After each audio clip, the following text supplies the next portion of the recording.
अगर राजनेताओं को आज़ादी चाहिए, राजनेताओं को अवसर चाहिए, राजनेताओं को चुनावी समय में वो करप्शन के चार्जेस नहीं लगने चाहिए, उन पर किसी तरह का रेस्ट्रिक्ट नहीं होना चाहिए, तो अच्छा है। इनके पास वोटिंग पावर है, इनको सदन में इस तरह के प्रस्ताव लेके आना चाहिए और उनके लिए आज़ादी मांगना चाहिए कि मुझे इस सब करने का आज़ादी दे दिया जाए।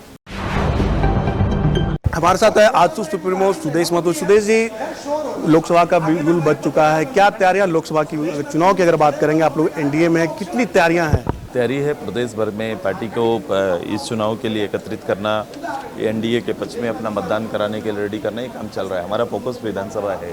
पार्लियामेंट में निश्चित रूप से पिछले बार से हम लोग ने अपना जगह बनाया, पार्लियामेंट पार्टी जाएगी, लेकिन आने वाले विधानसभा में इस राज्य की जो वर्तमान हालत है, इससे निकालना एक बड़ी जवाबदेही और चुनौती दोनों है। हम लोग उसके लिए बड़ा फोकस है और उसके लिए काम कर रहे हैं। सुदेश जी, गिरिडीह से मथुरा प्रसाद का नाम आ रहा है, कैसे आप लोग उनसे ये होगा, कितना तैयार हैं? एक तरफ से चंद्र प्रकाश, आप लोग कितने तैयार हो?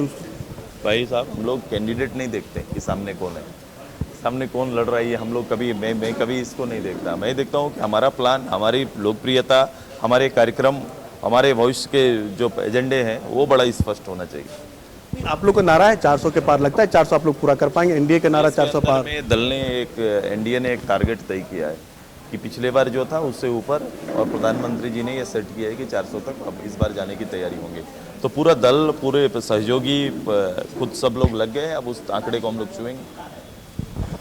केजरीवाल को ईडी ने गिरफ्तार किया, इसको कैसे देख रहे हैं सुदेश जी? मैं कई बार कहा है कि एक नेशनल बहस का हिस्सा होगा, क्योंकि जिस रूप से लोग रिएक्ट कर रहे हैं, कोई ये बात नहीं कर रहा है कि ये करप्शन के जो मामले आए हैं उस पर कोई जवाब नहीं दे रहे हैं, कोई बात नहीं कर रहे हैं, क्योंकि उसको पोजीशन अपोजिशन के रूप में देखा जा रहा है। इसलिए बचाव पक्ष अपनी बात, अपनी राय रख रहे हैं, वो अपने तरीके से राय रख रहे हैं, और सत्ता पक्ष बोल रहे एजेंसी जो है, जो चीज़ जहाँ जिस एजेंसी जिस काम के लिए वो अपना काम कर रहा है। लेकिन मैं ये कह रहा हूँ कि इसको कहीं ना कहीं राष्ट्रीय बहस का हिस्सा भविष्य में बनेगा।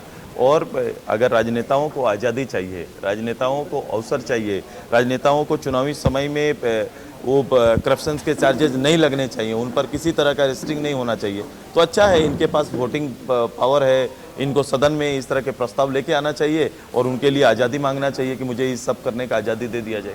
लेकिन कांग्रेस और जेएमएम का ये पॉलिटिकल वेंडेटा का यूज कर रही है एनडीए की सरकार, या बीजेपी को लगातार टारगेट करिए पॉलिटिकल वेंडेटा के तहत। पॉलिटिकल बहस होंगे, मैंने हाँ, पॉलिटिकल पक्ष रहेंगे, पॉलिटिकल बहस होंगे, उनकी बातों को रखने का अपना तरीका होगा, सत्तारूढ़ जो दल है उसकी बातों को रखने का तरीका अलग। ये तुम्हारे साथ आजसू सुप्रीमो सुदेश महतो, जिन्होंने कहा है कि यह एक पॉलिटिकल बहस बनेगा, और ये जो केजरीवाल को ईडी ने गिरफ्तार किया है, लेकिन देखना होगा कि इसे हम लोग को भी कैसे सामना करना पड़ेगा। और लोकसभा में जो मोदी जी ने नारा दिया है 400 का, वो एनडीए जरूर उसको पूरा करने का काम करेगी। सहयोगी राकेश के साथ मनीष झा, न्यूज़ विंग, रांची।